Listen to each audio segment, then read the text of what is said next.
Работата на Дрисла денеска запрена на 15 минути. Екоактивисти и граѓански здруженија го блокираа влезот на депонијата, барајќи поголема контрола во работата со отпадот. Дојдовме заедно како една надпартиска,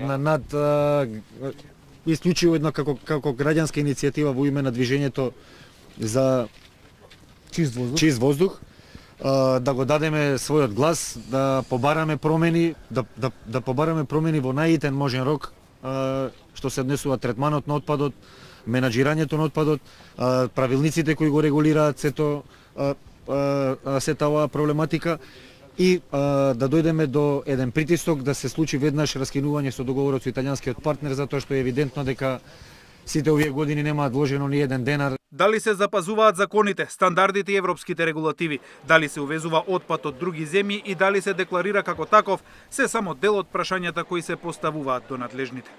Дали се придржуваат кон максималниот капацитет на горење на печките во Дрисла, дали имаат соодветни филтри.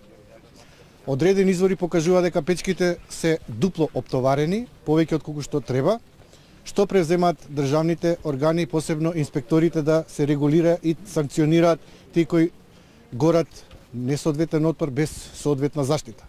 Колку често доаѓа на контрола, има ли ноќни и ненајавени смени и дали филтрите се соодветни за согорување на фурасани, диоксини и алдехиди. Активистите побараат целосно стопирање на увозот на отпад во Македонија и го повикаа премиерот да го промени законот.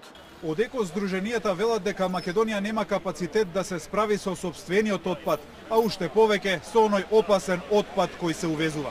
Менаџментот на Дрисла тврди, компанијата не влијае врз загадувањето на Скопје. Нашата мерна станица се наоѓа на не од повеќе од 100 метри, значи на оваа страна према Батинци. Значи не може ние овде да не го чувствуваме загадувањето, а тие да го чувствуваат. Во Батинци живеат веќе 10.000 луѓе, има преку 3.000 домакинства. Тие 3.000 домакинства се греат на фосилни горива или да не кажам на се и се што. Екоорганизациите дадоа рок од 15 дена за исполнување на нивните барања. Во спротивно најавија блокирање на Скопје и поднесување тужби против градот. Горан Симоновски, Сител телевизија.